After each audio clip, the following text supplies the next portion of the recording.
बेटा आज हम पढ़ेंगे समास आज की क्लास में, ठीक है। अब हम इसमें जानना है कि समास का अर्थ क्या होता है। समास को हम संक्षेपीकरण, घटाना, संक्षिप्त करना, कम करना, अर्थात जो समास है उसका मीनिंग जो होता है, अर्थ जो होता है वो होता है संक्षेपीकरण, किसी को छोटा करना या घटा कर बताना या छोटे रूप में करना, ठीक है। दो शब्दों के बीच प्रयोग होने वाले विभक्ति चिन्ह तथा योजक चिन्हों को, यानी जो उसे जोड़ते हैं उनको हटाकर उनको संक्षिप्त रूप में लिखना ही हमारा जो होता है उसे हम क्या कहते हैं, समास। जैसे यहाँ लिखा है सेना का नायक, तो ये बीच में विभक्ति चिन्ह जो है, तो अब क्या होगा, इसे जो जोड़ने वाला है ये विभक्ति चिन्ह, ये हटाकर हम क्या लिखेंगे, सेना नायक। क्या लिख दिया हमने, सेना नायक। तो ये हमारा क्या बन गया, दोनों पहला पद और दूसरा पद मिलकर क्या बन गया, सेना नायक, यानी कि समास बन गया। अब आता है समास किसे कहते हैं, दो या अधिक शब्दों के मेल से जो नए शब्द बनाने की क्रिया को जोड़ती है उसको हम क्या कहते हैं, समास। यानी दो पदों को मिलाकर, जो दो शब्द होते हैं उन्हें मिलाकर जो हम नया शब्द बनाते हैं उसे हम क्या कहते हैं, समास। अब इसमें ध्यान रखने योग्य बातें हैं समास में। सामासिक प्रक्रिया, यानी कि समास को बनाने की प्रक्रिया है। सामासिक प्रक्रिया में बने शब्द को समस्त पद, समस्त पद मतलब पूरा जो बना है वो एक शब्द, दो शब्दों को मिलाकर जो पूरा पद बन गया, दो शब्द, उसके पहले पद को, जो उसका पहला शब्द था पद, उसको पूर्व पद कहा जाएगा तथा बाद वाले पद को उत्तर पद कहा जाता है। ये ध्यान रखना। जैसे तुलसी के द्वारा कृत, तुलसी के द्वारा रची गई, करी गई, लिखी गई, यानी उनके द्वारा करी गई, तो इसे हम तुलसी के द्वारा कृत को कैसे बोलेंगे समासिक, उसमें तुलसी कृत, क्या बोलेंगे, तुलसी कृत। अब इसमें ये हमारा विभक्ति चिन्ह तो हट गया बीच का, और ये दोनों मिलकर तुलसी कृत क्या बन गया, हमारा पूरा पद बन गया, संक्षेपीकरण में। तो इसमें पूरे पद में तुलसी जो है वो पहला पद है, पूर्व पद है, और कृत जो है हमारा वह उत्तर पद है। अब बच्चों हम आगे बात करते हैं समास विग्रह, क्योंकि दो तरह से क्वेश्चन किए जाते हैं। या तो कहा जाता है कि इसे समास बनाइए, यानी कि उन दोनों शब्दों को, पहले पद को दूसरे को जोड़कर सामासिक पद बनाना है, या कहा जाता है सामासिक पद का विग्रह कीजिए। तो अब सामासिक पद जो होता है उसके पहले वाली अवस्था में लाना, यानी कि जैसा वो पहले था वैसे ही लिखना समास विग्रह कहलाता है। जैसे गंगा जल, ये हमारा एक सामासिक पद हो गया। अब इसका हमें विग्रह करना है, क्या करना है, इसे अलग अलग करना है, विग्रह करना है। तो पहला हो गया गंगा, दूसरा पद कौन सा है, जल, बीच में क्या लग गया, का, तो हमारा गंगा का जल, तो हमारा क्या हो गया, समास विग्रह हो गया। अब आइए हम पढ़ते हैं समास के भेद, कि समास के कितने भेद होते हैं। समास के 6 भेद होते हैं। कितने भेद होते हैं, 6। उसमें पहला है हमारा अव्ययी भाव समास, दूसरा तत्पुरुष समास, जो ये हमने पहले 9th क्लास में भी पढ़े थे। तीसरा होता है हमारा द्वंद्व समास, चौथा होता है बहुब्रीहि समास, पांचवा कर्मधारय है, और छठा द्विगु समास। तो ये हमारे 6 समास होते हैं। तो इसके बाद आज हम सिर्फ पढ़ेंगे कौन से, द्वंद्व और द्विगु। कौन से समास पढ़ेंगे, द्वंद्व और द्विगु। तो आ जाइए आप, पहले कौन सा समास पढ़ते हैं हम, द्विगु समास। द्विगु समास में पहला पद जो द्विगु समास होता है, द्विगु का वैसे मीनिंग ये होता है कि दो गायों का समूह, द्विगु दो गायों का समूह।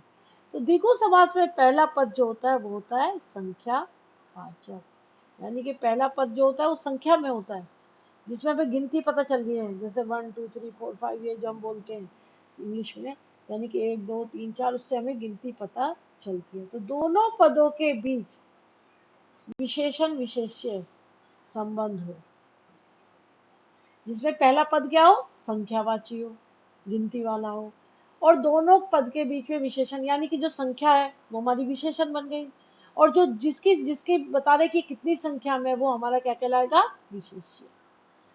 और समस्त पद समूह या संहार का ज्ञान कराए, यानी कि जैसे कि किसी भी समूह का, यानी जहाँ ज्यादा वो है कि कितनी संख्या में, उनका ज्ञान कराए, उसे द्विगु समास कहते हैं। क्या कहते हैं? द्विगु समास कहते हैं। द्विगु समास में पहला पद क्या होगा हमारा बेटा? संख्यावाची।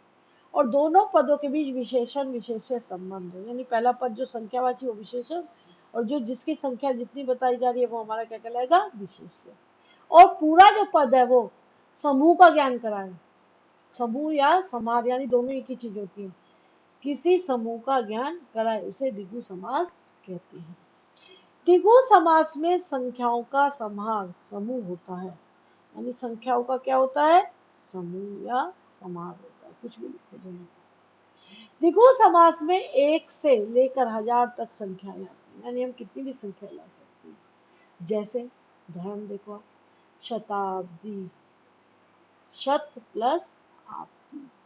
शत माने 100 और अब्दो माने वर्षों का समूह, यानी इसे सत अब्दों का समूह भी लिख सकते हैं, 100 वर्षों का समूह या समाह।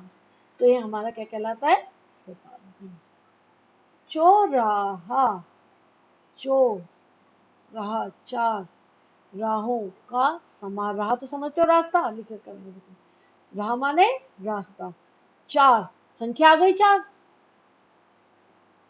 तो कितने हो गए रास्ते? 4, तो उनका 4 रास्तों का समूह, तो 4 राहों का समूह। अठन्नी, अठन्नी आ गया, 8 आ गया, यानी कि 8 आ गया। पता चल रहा है कि पहला पद संख्या बची, तो ये 8 आ गया। 8 अन्नी माने आनों का समूह, तो जहां ऐसा होगा वो हमारा, जहां संख्या होगी वो हमारा कौन सा कहलाएगा? द्विगु समास। अब आता है हमारा सप्त ऋषि। सप्त माने 7 ऋषि, 7 ऋषियों का समूह, यानी 7 ऋषि हैं, ऋषि मुनि जिन्हें कहते हो, वो एक साथ है, तो उन 7 ऋषियों का समूह। यानी बता रहा है ऋषि हमारा विशेष्य हो गया और 7 हमारा विशेषण, कि ऋषि कितने हैं? 7, तो उनका 7 ऋषियों का समूह, तो वहां हमारा कौन सा होगा? द्विगु समास। त्रिलोक, त्रि माने 3, लोक माने लोक, यानी जो 3 लोक कहलाते हैं हमारे, 3 लोकों का संहार, यानी 3 लोकों का समूह। पंच पल्लव, पंच माने 5, पल्लवों का संहार, यानी पहला पद संख्यावाची, दूसरा पद विशेषण विशेष्य, यानी उन विशेष्य किस लिए कि 5 जो हो गया हमारा वो विशेषण हो गया, और किसकी बता रहा है विशेषता? 5 क्या चीज है? पल्लव है, तो 5 पल्लवों का समास। तो ऐसे होगा, तो जहां संख्या होगी पहले पद में वहां द्विगु समास होगा। अब हम पढ़ेंगे बच्चों द्वंद्व समास। कौन सा पढ़ेंगे? द्वंद्व समास। जिस समास में दोनों पद समान हो, यानी पहला पद भी और दूसरा पद भी समान हो, वह हमारा कौन सा समास कहलाएगा? द्वंद्व समास कहलाएगा। यानी कि इस समास में दोनों पद प्रधान होते हैं, पहला पद भी प्रधान होता है और दूसरा पद भी प्रधान होता है। इस समास में विग्रह में, जब हम जो विग्रह रूप होता है उसमें और होता है या शब्दों का प्रयोग किया जाता है। आगे बात समझ में, कि इसमें जो होता है, जब विग्रह होता है उसमें और या शब्दों का प्रयोग किया जाता है। अब इसका उदाहरण देखिए, देश विदेश। अब क्या लगा रहे हैं हम इसमें जब विग्रह कर रहे हैं? देश और विदेश। पाप पुण्य, पाप और पुण्य। जल थल, जल और थल। अन्न जल, अन्न और जल। राम कृष्ण, राम और कृष्ण। उत्थान पतन, उत्थान और पतन। भाई बहन, भाई और बहन। सुरासुर, सुर या असुर, यानी या और जो आए जहां पर, तो वह हमारा कौन सा होगा? द्वंद्व समास। कौन सा कहलाएगा? द्वंद्व समास। इसमें देश हो या विदेश, दोनों पद क्या होते हैं? प्रधान। पाप और पुण्य। यानी कि इसमें ध्यान रखना दोनों पद प्रधान होंगे, समान होंगे, और इसमें विग्रह में और या होगा, और जब हम इसका वो करेंगे सामासिक पद बनाएंगे तो और या जो होते हैं वो लुप्त हो जाते हैं। ठीक है बेटा, तो ये बात ध्यान रखनी है। अगर कोई बात नहीं समझ में आती है आप दोबारा पूछ सकते हैं। ठीक है, और आप इसे अपना ध्यान से पढ़िए। धन्यवाद।